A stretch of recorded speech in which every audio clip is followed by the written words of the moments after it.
Is there further debate? Lady from 18. Thank you, Mr. Speaker. I rise to debate against the bill. Lady has the floor.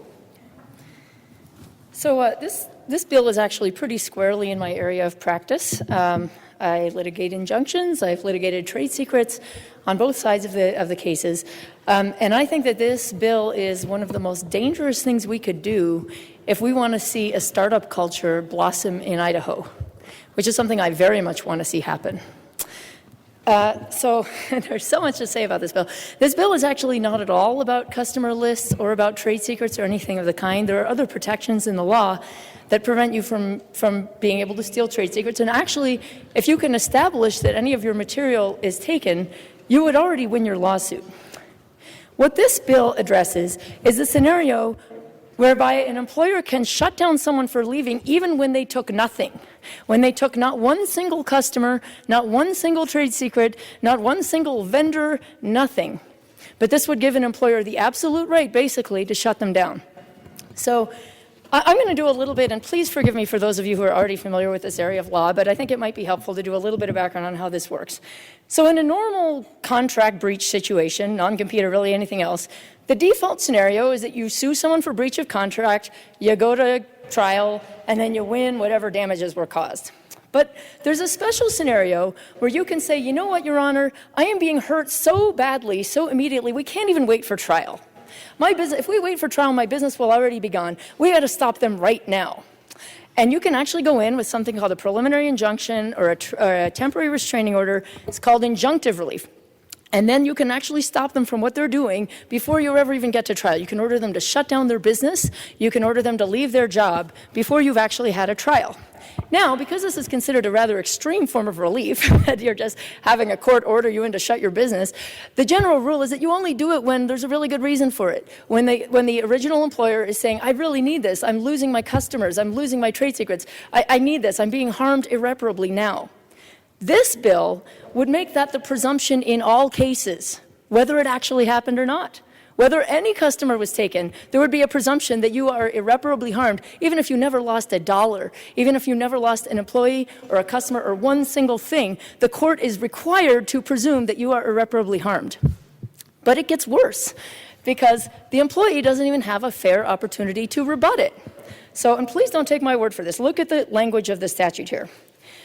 It says, if a court finds that a key employee or a key independent contractor is in breach of an agreement or covenant, they call it rebuttable. A rebuttable presumption of irreparable harm has been established. But to rebut such presumption, the key employee or key independent contractor must show that the key employee or contractor has no ability to adversely affect the employer's business interests. And if you'll see from the Attorney General opinion that was circulated, this is not possible to rebut. Nobody can prove that they have no ability to adversely affect a business.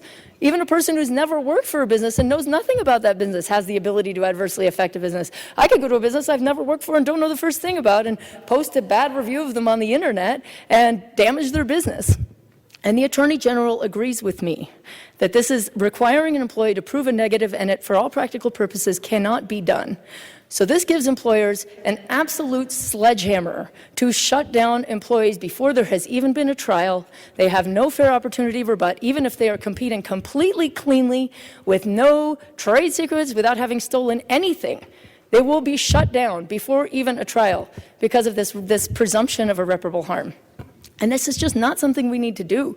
If somebody is actually left and stolen your trade secrets or is doing something to harm you, you can absolutely win under the current law. People win all the time under the current law. All you have to do is go in, and it can be done with an affidavit from your employer. It can be done from anything. You just go say, I'm facing irreparable harm, shut them down. That's all it takes. Now, I know there was a case of a woman who tried to shut someone down and couldn't. And I've spoken to her at length about this, and I've read the opinion in her case. And she's a wonderful woman, and she's absolutely acting out of the goodness of her heart to help others. But she could have won that case under the existing law. If they had come in with any evidence of irreparable harm, she could have won under the existing law and gotten that former employee to leave their job and to stop using their stuff under the existing law. So we don't need to change the law here. It's working. This was just a case where they didn't come back to seek the injunction with any irreparable harm. And really what we're doing here, I mean, I sort of analogize it to, O.J. Simpson. Boy, we couldn't get O.J. Simpson, so from now on we're just going to presume that all defendants are guilty. That's kind of what this this statute is doing. But the other point I want to make is people can negotiate for this term. If they want to, an employer can put in their agreement that if there's a breach, they're going to presume irreparable harm and get an injunction. I've seen that term in many employment contracts. Why not leave it to freedom of contract? Why not let people decide if they want this term to be in their contract? Why mandate it in every single non-compete agreement in the state of Idaho? There is no reason to do that. Don't we believe in freedom of contract and letting people negotiate and decide whether they want this in there? Now, the other point I want to make is, I don't want you to be confused by the existing statute. Key employees, so this, you might say, well, gosh, this only pertains to key employees. And it says that key employees are presumed to be those that are paid the top 5%. Key employee can be anybody that's described by contract as being a key employee. Now, what this means is if there's no other provision in the contract, they're going to also assume that anybody who's in the top 5% is a key employee. But you can have every employee, or you can put in everybody's contract that they're a key employee. You can have your entire workforce covered by this and block your entire workforce from ever getting another job anywhere in the industry, regardless of whether they take nothing from you. And you get these situations. I don't know if you heard about that case a few years ago where you had Jimmy John's saying that none of their sandwich makers could go work for any other sandwich making company. I mean, that's where this can lead. I mean, it becomes a wonderful method of wage suppression when you don't have to ever increase people's wages because they can't go work anywhere else. Now, I know that many of you are opposed to minimum wage increases, and you say, well, the market will solve it. Let people go work for a better paying job. Well, that theory doesn't work if we stop them from ever being able to go and work at another higher paying job. This stifles competition. We want people, if they're doing it cleanly and they're not taking anybody's stuff, we want at least some chance for people to go start new businesses and go find a new employer, as long as they're not stealing or doing anything they shouldn't in the process. And this just, as I said, gives an absolute sledgehammer to employers to shut down employee mobility, to shut down new businesses.